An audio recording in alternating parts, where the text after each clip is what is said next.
Hola, buenas tardes. Hola, buenas tardes. Hoy nos encontramos en otro capítulo de esto que llamamos Salud Mental, Mitos y Realidades, donde vamos a hablar de las adicciones.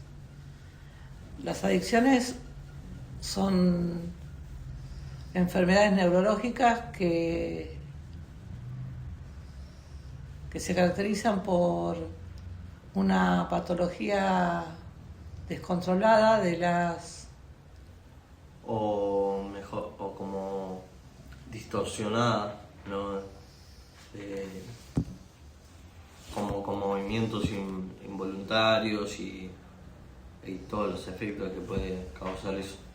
Sí, eso en adicciones de drogas pesadas, de drogas ilícitas, pero hay varios tipos de adicciones. Sí, existen varios tipos, por ejemplo el alcoholismo, la adicción a la nicotina, drogas ilícitas, medicamentos recetados, juegos patológicos, la ludopatía sería, internet, redes y videojuegos y la comida compulsiva. Uno está muy acostumbrado a hablar, cuando habla de adicciones, a hablar de drogas ilícitas. Sin embargo, como vimos, hay muchos tipos de adicciones. En general, las adicciones tienen como 4 etapas, que es la experimentación, su uso regular, el abuso, que ya es un uso de riesgo, y finalmente la adicción, que lleva a la codependencia. Cada fase aumenta la gravedad y deja de consumir involuntariamente en un ciclo de deseo, consumo y abstinencia. Ya una vez que ya está la adicción, se vuelve 10 veces peor poder salir de eso. Ya que ya la persona tiene una dependencia, entonces, bueno, eso. Sí, que no le permite llevar una vida Estable. No. Claro, no es solamente voluntad, ¿no? Siempre hablamos de que no es voluntad y ya. Hay una adicción y se requiere de otro tipo de tratamiento que no es nada. Yo salgo voluntariamente, por supuesto que tiene que estar la voluntad de uno de querer salir, pero no es la voluntad solo no es suficiente para. Se requiere. En las personas también puede llegar al aislamiento, ¿no? Sí, por supuesto que sí. Sí, las adicciones pueden llevar claramente a un aislamiento. Sí, en el caso de las drogas ilícitas hay síntomas físicos y síntomas emocionales, ¿no? Los signos físicos pueden ser la somnolencia, el temblor, ojos enrojecidos y pupilas dilatadas, falta de interés en la higiene personal y de aspecto descuidado, arrastrar las palabras, la pérdida o aumento del apetito, movimientos descoordinados y ojeras. Y entre los síntomas emocionales, el mal humor, exaltación, hostilidad y depresión. Por ejemplo, puede llevar a mentir y a robar constantemente, negarse a reconocer los efectos nocivos de las drogas, evitar viejos amigos o a personas que podrían plantearle para modificar su comportamiento, guardar secretos sobre las llamadas telefónicas, pérdida de la motivación y falta de interés en la vida cotidiana. Vos sabés que hace poco, cuando fui a cursar, me crucé con un amigo. Nos hicimos amigos ahí en el momento, no es que me crucé porque yo no lo conocía. Pero me dijo que había consumido, ¿viste? Y en el momento ese, yo no sé porque no sé bien cómo es el tema ese. Lo único que puedo decir es que me contó que cuando estaba en una desrealidad, cuando volvió a la realidad, como que le llegó una angustia, como una soledad, como una depresión de decir, bueno, ¿y ahora qué hago? ¿Entendés? Uh-huh. Me lo contó así. Sí, que lo lleva por ahí a consumir de nuevo, ¿no? El Claro. hecho de esa sensación Escape de la realidad. Claro, lo lleva de nuevo a consumir, ¿no? Este, es difícil, como decía recién Noé, es un poco de voluntad, pero es muy difícil salir solo, ¿no? De cualquiera de las adicciones. Lo principal sería tener el núcleo familiar, o de las manos, bueno, tener una contención. Sí, pedir ayuda. Y pedir ayuda. Pedir ayuda, porque hay centros de ayuda para todas las adicciones. Dicen así que, no sé, capaz que me equivoco, pero dicen que la adicción se trata, no se cura. No, no se cura, sos siempre adicto. El tema es que, bueno, dejás de consumir. ¿Viste? El ejemplo más claro, bueno, en mi caso es el tema del cigarrillo. Yo estuve 20 años sin fumar, lo volví a agarrar, estuve 14 años sin fumar, lo volví a agarrar, estuve 5 años sin fumar y lo volví a agarrar.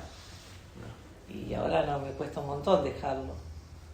Está bien, es una droga lícita, pero no dejas una droga y yo sigo siendo una adicta a esa droga. Claro.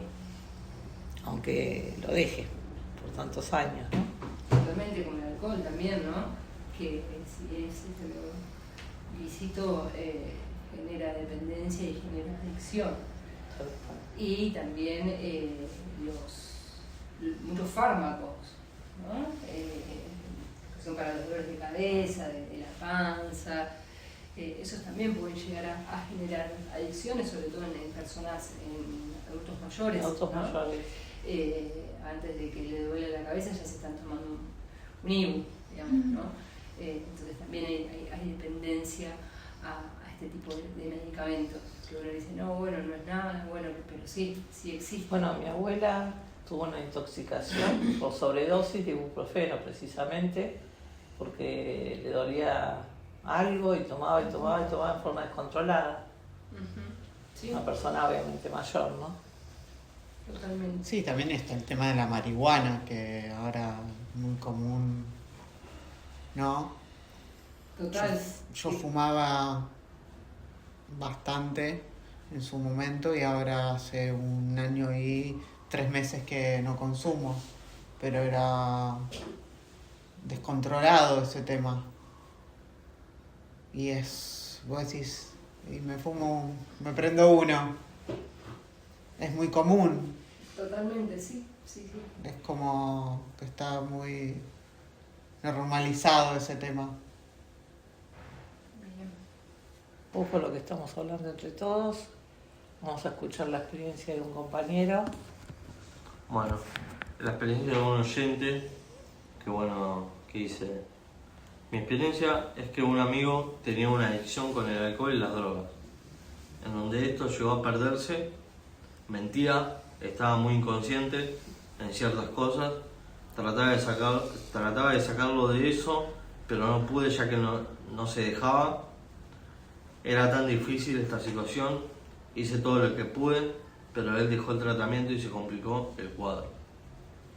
Bien, también la importancia de esta frase, ¿no? Que uno como acompañante hace lo que puede, pero a veces no es cuestión de uno, ¿no? Porque uno como acompañante, como persona que está con una persona adicta, en cualquier sentido, como amigo, como pareja, como lo que fuera, intenta ayudarlo, pero a veces no hay herramientas o bueno, simplemente no se puede, ¿no? Esto es importante para que las personas que acompañan no queden con carga o con culpa. Es esto que decía esta compañera, este compañero que mandó el mensaje, hasta donde se puede, ¿no? Sí, lo importante es saber pedir ayuda, ¿no? Pero es un poco como decíamos antes, la voluntad también tiene que ver, pues si la persona ¿No quiere? no quiere, es muy difícil que pueda salir. Totalmente, no es solamente con voluntad, pero la voluntad es muy importante para poder salir. Por Claro. eso es que si de la otra persona no hay conciencia de enfermedad y conciencia de situación, es muy difícil para alguien poder ayudarlo, porque el primero que quiere tener que cambiar es la persona que está en esa situación, ¿no? Sí, porque hay muchas adicciones donde la persona es funcional, entonces Si la persona no quiere salir de eso o dice yo lo puedo manejar, que es lo más común, yo dejo cuando quiero, y en realidad no es así. Que es lo más difícil, ¿no? Porque vos decís, bueno, es funcional, entonces va, trabaja, estudia, se junta con la familia, con los amigos y sin embargo es una persona adicta, ¿sí? Lo único que como es funcional parecería que no pasa nada porque sigue haciendo su vida, pero en realidad sí hay una adicción y tiene que ser tratada. Tal cual, tal cual. Es muy importante tener en cuenta eso, ¿no? Que no es que porque tengas una vida funcional no tenés una adicción. Yo tengo un familiar que, bueno, que es adicta. Y bueno, estuvo un año en una institución fuera de acá, como si fuese un lugar apartado. ¿Cómo es que se llama eso? Comunidad. Una comunidad, claro. Estuvo un año ahí, le costó pero salió. Y ahora, este último tiempo, después de cuando ya volvió acá a su casa, empezó a volver a hacer lo mismo, ¿viste? Volví a consumir. Volver a consumir, sí. Tuvo una recaída. Tuvo una recaída. No sé. Es difícil la situación. La ludopatía, o sea, la adicción al juego. Ahora vamos a escuchar el testimonio de un compañero del hospital de día sobre ludopatía. ¿Cuándo empezaste? A los 18 empecé porque cumplí 18 y ya era mayor de edad y se fue complicando el grado y cada vez jugaba más y era una adicción. Ok. ¿Cuánto tiempo estuviste con esta adicción? Hasta los 34, ¿Y cómo hiciste para salir? con tratamiento, psicólogo, psiquiatra, hospital de día, medicación. Ok. ¿Y ahora cómo te sentís? Ahora siento que lo superé, que ya no me dan ganas de jugar, que ya estoy bien, así que siento que lo superé. Bien. ¿Y cómo te diste cuenta que tenías una adicción? Porque cada vez jugaba más, cada vez me gastaba sueldos, aguinaldos, vendía ropa, hornito eléctrico, microondas, vendía todo lo que tenía a mi alcance para jugar. Perfecto. ¿Te sentiste acompañado por tus amigos, por tu familia? Sí, me sentía acompañado. Eso es muy positivo, poder tener un círculo Una red de contención. Exactamente, una red de contención que acompañe. Sí. Gracias, Fran. Gracias. Ahora vamos a escuchar un audio que nos envió la licenciada Florencia Paredes, que nos va a informar un poco más sobre lo que es adicción y coadicción. La primera pregunta es, ¿cómo te das cuenta cuando una persona puede tener una adicción?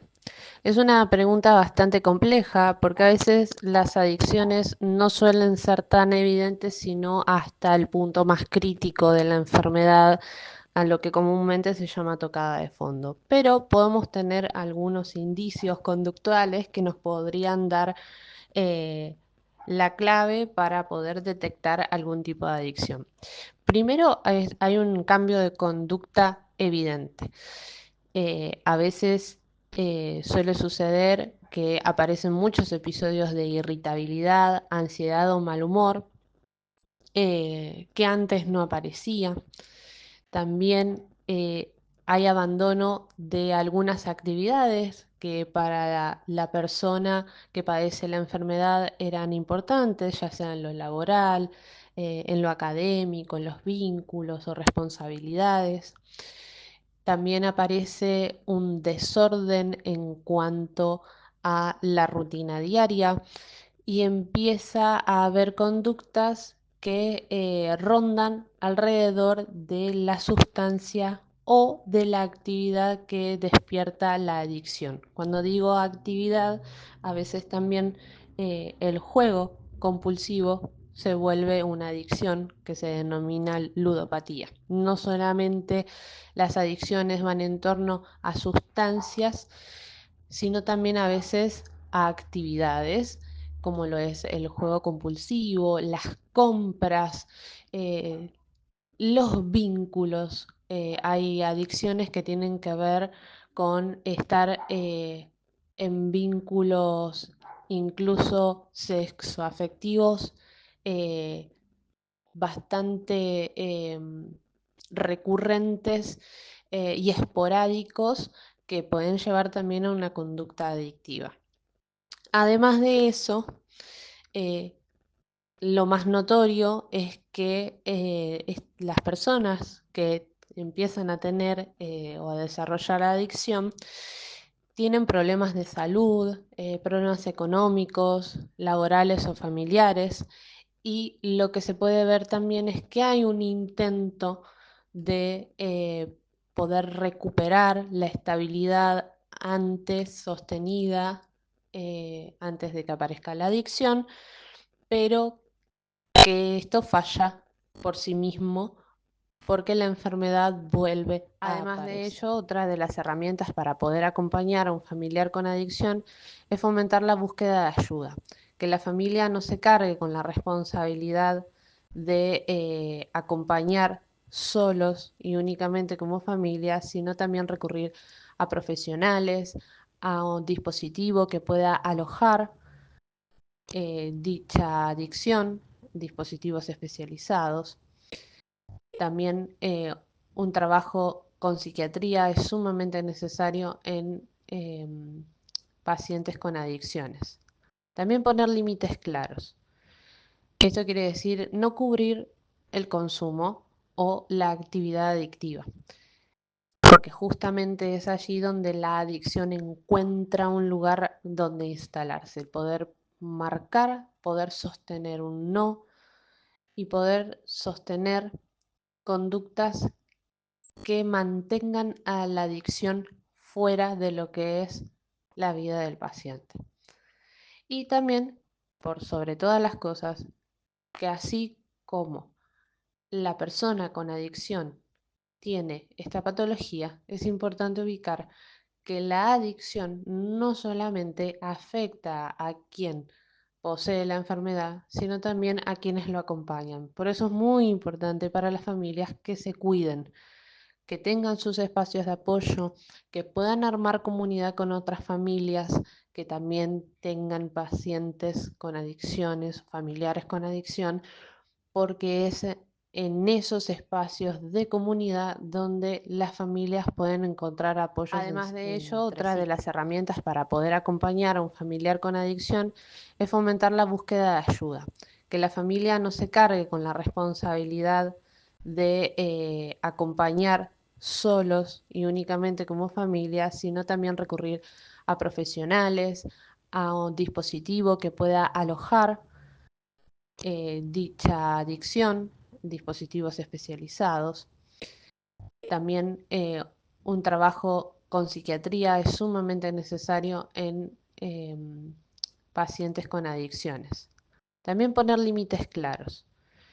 Esto quiere decir no cubrir el consumo o la actividad adictiva, porque justamente es allí donde la adicción encuentra un lugar donde instalarse, el poder marcar, poder sostener un no y poder sostener conductas que mantengan a la adicción fuera de lo que es la vida del paciente.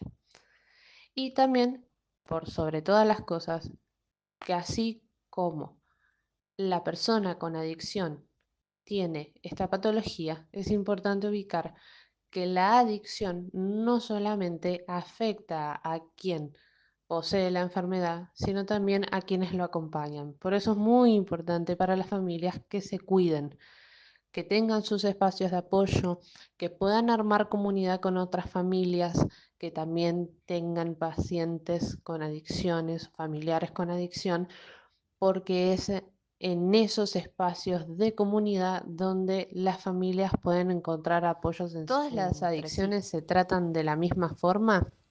No precisamente, porque como mencionaba antes, no solamente las adicciones tienen que ver con el consumo de sustancias, sino también con ciertas actividades, con lo cual eso dependerá mucho de la manera de abordaje cada una de ellas. También el grado de dependencia, la situación psíquica de la persona, si es que la persona ya tenía un diagnóstico previo a desarrollar la adicción, eso también depende mucho cómo vaya a abordarse ese tratamiento, el contexto social y familiar, si la persona ya venía con terapia individual o no, el acompañamiento familiar, el proceso de inicio con tratamiento psiquiátrico, los grupos terapéuticos y en algunos casos la internación hospital de día suele ser necesaria. Por eso no todos los tratamientos son iguales. La última pregunta es, ¿qué es un coadicto o como se conoce, un codependiente? Bueno, una persona codependiente es aquella que se encuentra cercana al paciente que padece adicción. Puede ser padre, madre, pareja, hermanos, primos, en donde estas personas terminan organizando su vida alrededor de la adicción del familiar en cuestión. Y esto es importante aclarar que esta organización no es con mala intención, generalmente es para poder ayudar o intento de ayudar al familiar con adicción, pero lo que sucede es que a veces terminan justificando o encubriendo el consumo. En el rescate constante de la persona que padece la adicción. A veces estos familiares asumen responsabilidades que no le corresponden, descuidan su propia vida emocional. A veces estos familiares se encuentran pagando deudas que la persona con adicción genera por el consumo. A veces se encuentran mintiendo por ellos, intentan controlarlo todo el tiempo para que no tengan que volver a rescatarlo nuevamente. Y esto a veces genera que muchos tratamientos no se lleven a cabo de manera efectiva y por eso es importante que las familias puedan interiorizarse, que se animen a formar parte de los grupos que se arman para acompañar a las familias y para poder también instruirlas en lo que tiene que ver con la enfermedad de la adicción, que es muy compleja porque a veces uno se encuentra con varios sentimientos que son difíciles de poder tolerar. Por eso es importante el apoyo eh, en comunidad para no encontrarse solo con la adicción que a veces suele también Gracias, consumir a Flor, los por tu familiares. aporte. Vamos a hablar un poco de mitos y realidades sobre la adicción. Muchas veces se piensa que usar drogas o alcohol es una elección, así que si alguien se vuelve adicto es por su culpa. Yo creo que nadie elegiría tener una adicción. La adicción es una consecuencia de muchos factores que contribuyen, incluido la educación, el trauma y otras influencias, ¿no? Otro mito es si alguien solo usa la droga, la fuerza de voluntad debería poder detenerse. Esto lo habíamos hablado anteriormente, que para las personas que son vulnerables la adicción y el consumo de sustancia puede provocar cambios profundos en el cerebro. Entonces esos cambios repercuten en la necesidad del cuerpo y del cerebro de entrar en un estado de supervivencia y necesidad, por lo cual la fuerza de voluntad no siempre es suficiente, aunque la voluntad es necesario para que la persona decida salir de ahí, ¿no? Otro mito es que la adicción afecta principalmente a cierto tipo de personas. Esta es una enfermedad que no discrimina. A nivel nacional, aproximadamente 1 de cada 8 personas de 12 años en adelante se ven afectadas. Otro mito es si alguien tiene un trabajo estable y una vida familiar no puede estar sufriendo una adicción. Y la realidad es que cualquiera puede ser vulnerable a la adicción, ¿no? Como habíamos dicho antes, llevar una vida funcional más allá de la adicción, ¿no? Y ahí yo me recordaba, como contaba la otra vez, una propaganda contra las drogas, que era un señor que se levantaba de la cama, iba al baño, se lavaba los dientes, se lavaba la cara y después tomaba una línea, ¿no?, de coca. Y al final se pone una gorra de piloto. Entonces la adicción no afecta solamente a la persona que la consume, sino a todo a su alrededor. Familia. Sí, a la familia y al entorno. Tal cual. Para, me quedé pensando una gorra de piloto que... De piloto de avión. Ah, claro. Una gorra de piloto de avión. No era piloto. Era una propaganda en contra de las drogas, ¿no? Sí, sí. Pero bueno, muchas veces sucede, como decíamos, que la persona es funcional, más allá de su adicción. Y eso es lo más difícil de descubrir o de detectar. Es como esos 4 pasos que te llevan, ¿cómo se llamaba? El uso al abuso, Claro, eso. sí, tal cual. Hasta que llega un momento en que eso se vuelve... se ve de riesgo. Ah. A mí me pasó que yo arranqué a fumar a los cigarrillos a los 15, 14 años. Y claro, lo hacía por cancherear, por hacerme que...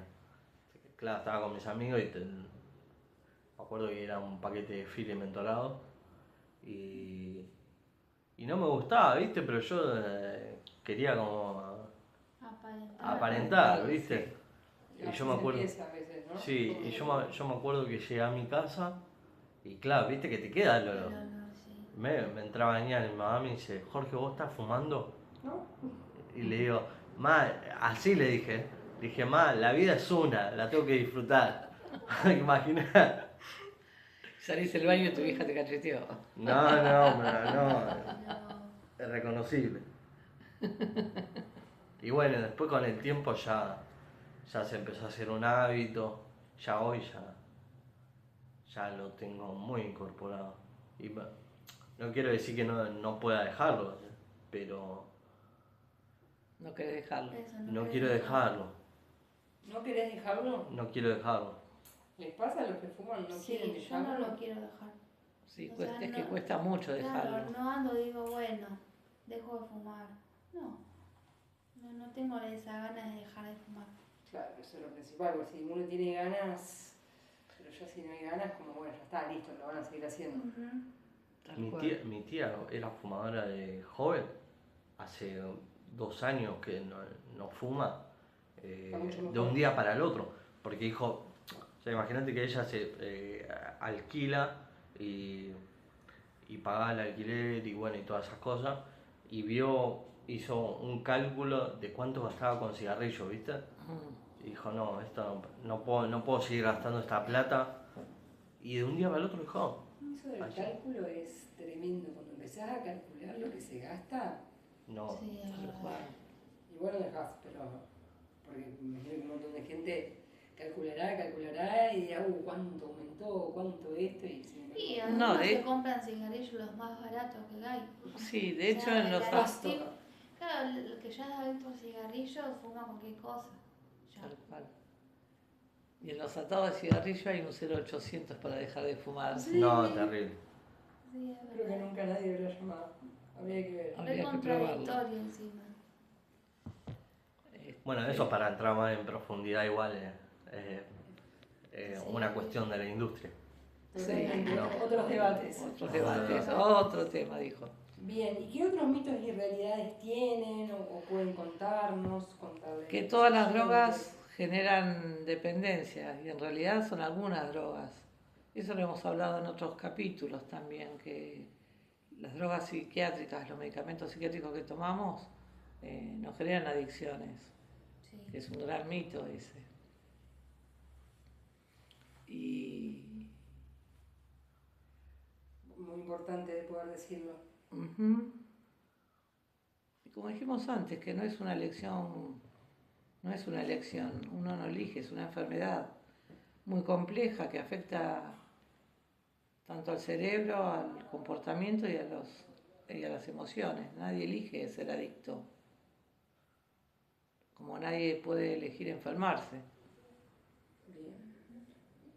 Está bueno, ¿no? Porque a veces a las personas con adicción se las juzga muchísimo, ¿no? Y en realidad no lo eligió, es una enfermedad, hay que poder dejar en claro que es una enfermedad y que tiene que ver mucho el contexto, tiene que ver mucho con no decir, ¿no? ¿Qué es lo que no estás diciendo? ¿Qué es lo que estás tapando? Es una persona que necesita hablar, que necesita ser escuchada. Y como ustedes decían, ¿no? Eso que empieza, cosas muy importantes de las que dijeron. Bueno, a veces empieza como nada, termina siendo un todo, y después esto de que vos decías, Jorgito, cuando aparece esta angustia y este dolor, es volver a taparlo con alguna sustancia. Entonces es, bueno, consumo, me siento mal, consumo, me siento bien, me siento mal de nuevo, vuelvo a consumir y en realidad nunca te estás sintiendo bien. Todo el tiempo Sí, estás tapando. Sería relacionado a la dopamina que despide. Sí, sería relacionado a distintos receptores neurológicos, sí, ¿no? uh-huh. Y a esto de, bueno, la importancia de la palabra en la persona adicta, ¿no? La importancia de decir, la importancia de hablar y de no estar pudiendo hacerlo. Incluso a mí me sorprende porque mi viejo me dice, bueno, deja de fumar y te vas a poder comprar como... Un auto. Sí, como si fuese...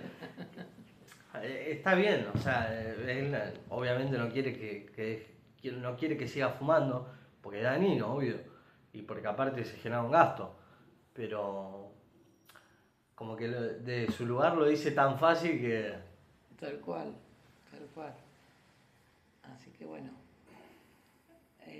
aprovechamos este momento para escuchar un audio de la licenciada Priscila Di Castelo. Hola a todos, ¿cómo están? Soy Priscila del Castelo, soy psicóloga en IPSE y los pacientes de Hospital de Día me invitaron a participar de su podcast, que en este caso es de adicciones. Ellos lo que hicieron fue hacerme un par de preguntas a modo de guía, entonces lo que vamos a tratar de hacer ahora es desglosarlas un poquito. Bueno, la primera pregunta que me habían hecho era cómo funciona una comunidad terapéutica. Bueno, en principio, una comunidad terapéutica es un dispositivo de tratamiento integral y estructurado para personas con consumos problemáticos de sustancias o de otras conductas adictivas. Suelen ser tratamientos extensos y profundos, ya que no se trata solamente de que el paciente deje de consumir, sino de trabajar en un cambio profundo en el modo de vivir, vincularse y regularse emocionalmente. Bueno, los pacientes residen o asisten de forma intensiva y participan activamente en un encuadre con normas claras, roles definidos y rutinas estructuradas. Digo reside o asiste de forma intensiva porque dentro de una comunidad terapéutica se pueden dar distintas modalidades de tratamiento según lo que el equipo terapéutico evalúe que es lo mejor para un paciente en específico. Las modalidades de tratamiento pueden ser, por ejemplo, internación o residencia, hospital de día, que puede ser de media jornada o de jornada completa, o en algunos casos la modalidad es ambulatoria. Bueno, me parecía importante mencionar que la comunidad en sí misma ya funciona como una herramienta terapéutica porque al compartir con los pares se promueve la responsabilidad compartida. Es decir, que este mismo feedback entre compañeros ya es terapéutico porque aprenden a convivir, a respetar límites, a reparar conflictos también.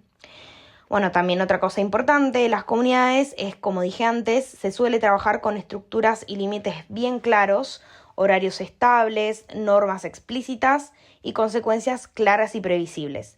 Esto, por supuesto, no es a modo de castigo o de sanción, sino que funciona con fines correctivos o para reparar, ya que muchas personas con consumo problemático vienen de historias de caos, de impulsividad o de ausencia de límites. Y la estructura es lo que los ayuda a regular el psiquismo y a generar seguridad. O sea, la estructura los ayuda muchísimo. Bueno, en las comunidades el trabajo terapéutico es interdisciplinario, que quiere decir que varias disciplinas están incluidas en el tratamiento, como pueden ser psicología, psiquiatría, en muchos casos también trabajo social. Y me parecía importante mencionar la figura del operador, porque el operador es una figura o un rol clave dentro de los dispositivos de tratamiento de comunidad terapéutica, porque son las personas que acompañan, sostienen y median en el día a día del proceso de tratamiento de personas con consumos problemáticos. Las funciones principales son el acompañamiento cotidiano, que es estar presente en la vida diaria del dispositivo, en las rutinas, en la convivencia. Muchas veces también ayudan con el sostén emocional de los pacientes o de los usuarios, ya que los escuchan y los contienen. También trabajan mucho en ayudar a sostener el encuadre institucional y en esta estructura de la que hablamos antes. Y también muchas veces es un puente con el equipo profesional terapéutico tratante, pero obviamente sin reemplazarlo. El operador es alguien formado en consumo problemático, pero que no tiene por qué ser una persona que haya estudiado algo específico universitario.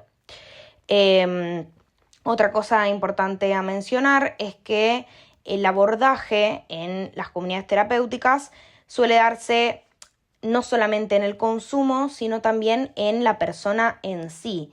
¿Por qué? Porque se trabaja también sobre la regulación emocional, sobre la historia vincular, sobre la autoestima, los proyectos de vida, la responsabilidad, la prevención de recaídas.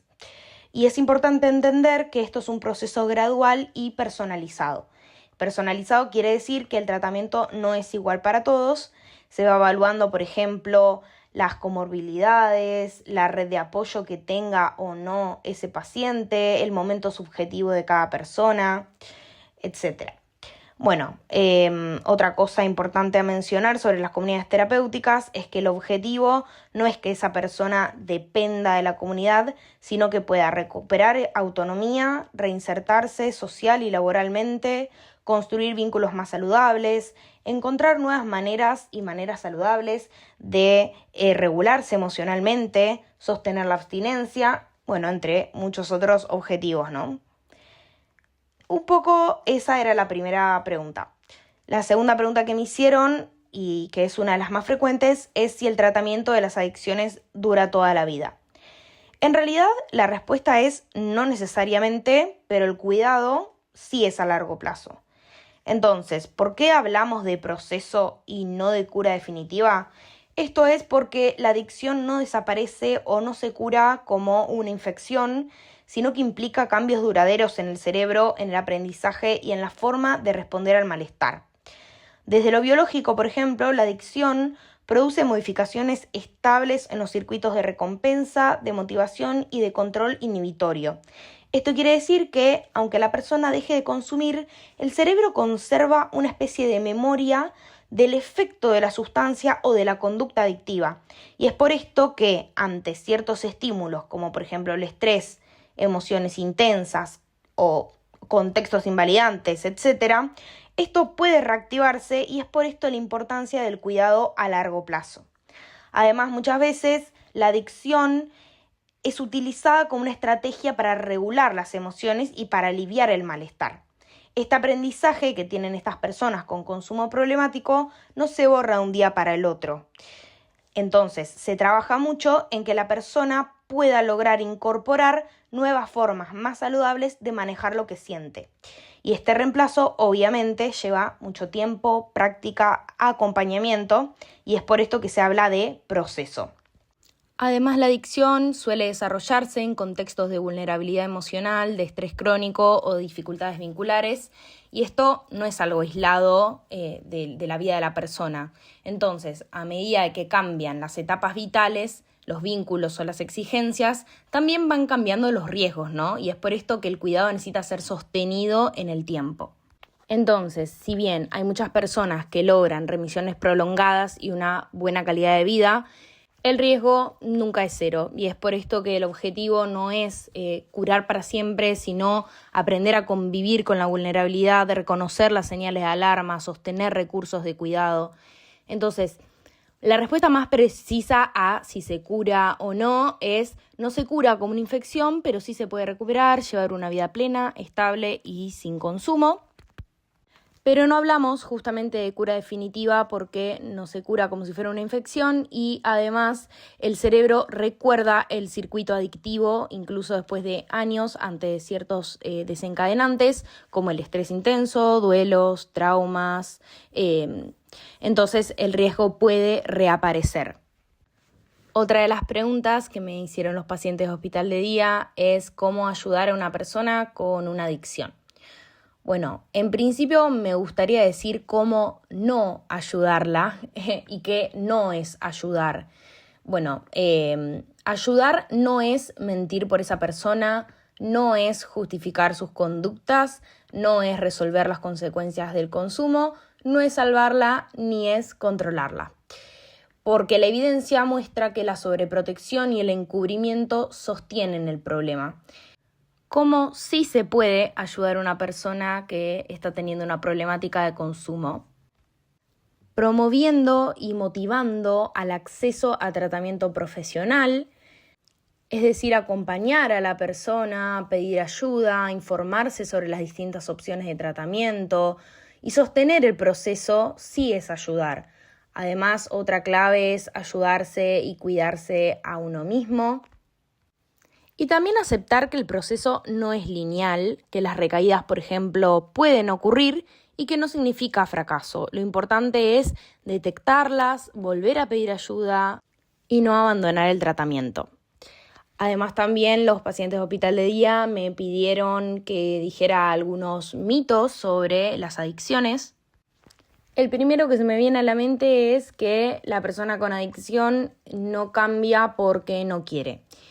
Bueno, la realidad es que la adicción no es un problema de voluntad, es un trastorno del comportamiento y de la regulación emocional con cambios neurobiológicos que afectan el control de los impulsos.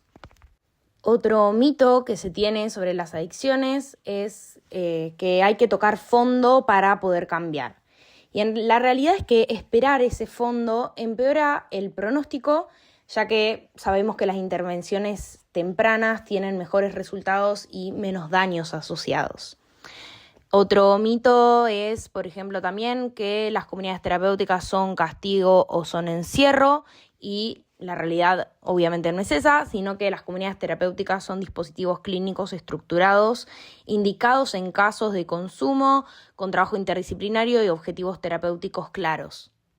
Otro mito podría ser que hablar del tema de adicciones incentiva al consumo, y esa no es la realidad, sino que la realidad es que la información clara y basada en la evidencia previene y no fomenta, sino que lo que sí fomenta y aumenta el riesgo es el silencio y no hablar de estas problemáticas.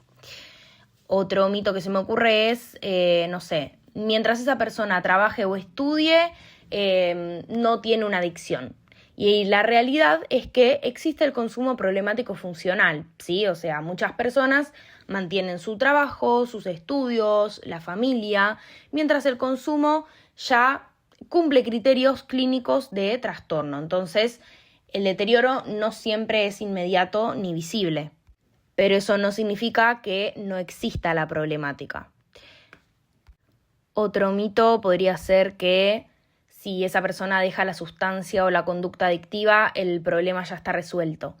Y la realidad es que suspender ese consumo no equivale directamente a recuperación, porque hay que trabajar en muchísima más profundidad. No es solamente lograr que el paciente o el usuario deje la conducta adictiva o el consumo de la sustancia, sino que se trabaje sobre la regulación emocional, sobre los vínculos, los disparadores, los riesgos, las recaídas. Otro mito que se me ocurre también es que, por ejemplo, esta creencia que se tiene de que la persona con consumo problemático siempre miente. Y la realidad es que esto no es que es un rasgo de personalidad de las personas con consumo problemático, sino que la mentira suele ser una estrategia defensiva, ¿sí? Que aparece para evitar sanciones, para evitar vergüenza, para evitar perder vínculos, por ejemplo, también. Y bueno, el último mito que me gustaría mencionar es el de si no consume todos los días o esa conducta adictiva no aparece todos los días, entonces no es algo grave. Y en realidad la gravedad no se mide solamente por la frecuencia, sino también por cómo interfiere en la vida diaria, en las consecuencias negativas de la sustancia o de la conducta adictiva y de la pérdida de control que tenga la persona sobre su propia vida. Me despido ahora sí del podcast. Les agradezco a todos por escuchar. Gracias, Pri, por informarnos sobre los distintos tratamientos. Y bueno, esperamos las preguntas de los oyentes para los próximos podcasts. Y con esto hemos finalizado nuestro espacio que decidimos llamar Salud Mental, Mitos y Realidades. Y nos vemos en el próximo podcast. Gracias a Hasta todos. luego. Gracias. Gracias.